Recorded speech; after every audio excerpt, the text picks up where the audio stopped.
વિસ્તારમાં કૈલાસ ચોકડી પાસે આવેલા પંચમુખી હનુમાન મંદિર પાસે ભાવિકોના બૂટ ચોરીની ઘટના ફરી સામે આવી છે।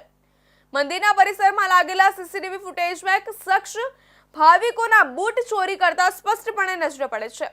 પૂર્વે આવી ઘટનાઓ બની હોવા છતાં પોલીસની કામગીરી અંગે સંશય ઊભા થઈ રહ્યા છે। ત્યારે આ બનાવથી મંદિર પરિસરમાં ભક્તોની સુરક્ષા અને વ્યવસ્થાપન અંગે ગંભીર પ્રશ્નો ઊભા થયા છે।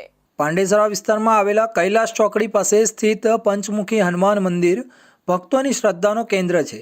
દરરોજ મોટી સંખ્યામાં ભક્તો અહીં દર્શનાર્થે આવે છે, પરંતુ છેલ્લા કેટલાક સમયથી અહીં બૂટ ચપ્પલ ચોરીના બનાવો સતત બની રહ્યા છે। તાજેતરમાં આવી જ એક ઘટના ફરીથી સર્જાઈ છે, જેમાં એક શખ્સ ભાવિકોના બૂટ ચોરીને અંજામ આપતો સીસીટીવીમાં ઝડપાયો છે।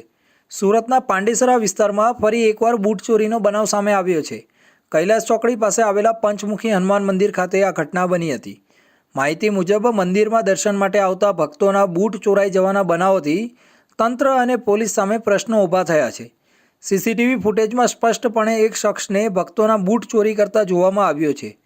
ચર્ચાસ્પદ વાત એ છે કે આ બૂટ ચોર પોલીસ તંત્રને પડકાર કરી રહ્યો હોવાનું લાગી રહ્યું છે, કારણ કે આ પ્રકારની ઘટનાઓ અગાઉ પણ આવી ચૂકી છે, છતાં કાર્યવાહી જોવા મળતી નથી।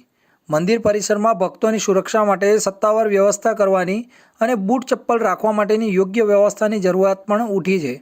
ચિંતાની વાત એ છે કે આ પ્રકારની ઘટનાઓ અગાઉ પણ બની છે, છતાં પોલીસ દ્વારા કોઈ સ્પષ્ટ કાર્યવાહી કે નકારાત્મક પ્રવૃત્તિઓ અટકાવવા માટે કોઈ મજબૂત વ્યવસ્થા કરવામાં આવી નથી।